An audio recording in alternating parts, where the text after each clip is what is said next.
തമിഴ്നാട്ടിൽ നിന്നുള്ള ക്വാറി ഉൽപ്പന്നങ്ങൾ അയൽ സംസ്ഥാനങ്ങളിലേക്ക് കൊണ്ടുപോകുന്നത് നിരോധിച്ചതോടെ കേരളത്തിലെ നിർമ്മാണ മേഖല പ്രതിസന്ധിയിലേക്ക്. പാറക്കല്ല്, മെറ്റൽ, എംസാൻഡ് തുടങ്ങിയവ കേരളത്തിലേക്കടക്കം 3 സംസ്ഥാനങ്ങളിലേക്ക് 3 മാസത്തേക്കാണ് വിലക്കിയത്. അതേസമയം വിലക്കിൽ ഇളവ് തേടി മുഖ്യമന്ത്രി വി.ഡി. സതീശൻ തമിഴ്നാടിന് കത്തയച്ചു. തമിഴ്നാട്ടിൽ വികസന പ്രവർത്തനങ്ങൾ മുടങ്ങിയതും അനധികൃത ഖനനം വ്യാപകമായതും ചൂണ്ടിക്കാട്ടിയാണ് നടപടി.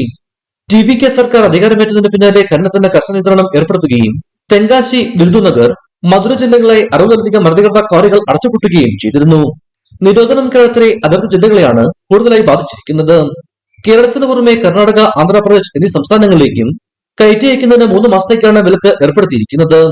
നിർമ്മാണ സാമഗ്രികൾ കൊണ്ടുപോകുന്നതിന് തമിഴ്നാട് സർക്കാർ ഏർപ്പെടുത്തിയ നിയന്ത്രണത്തിൽ കേരളത്തിന് ഇളവ് നൽകണമെന്ന് ആവശ്യപ്പെട്ടുകൊണ്ട് മുഖ്യമന്ത്രി വി.ഡി. സതീശൻ തമിഴ്നാട് മുഖ്യമന്ത്രി ജോസഫ് വിജയ്ക്ക് കത്തയച്ചു.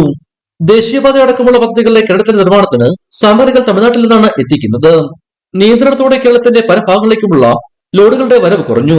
ഇത് പദ്ധതികൾ വൈകാനും അതോടൊപ്പം തന്നെ വിലക്കയറ്റത്തിനും കാരണമാകും. ഇടുക്കി വിഷൻ, കുമ്പളി.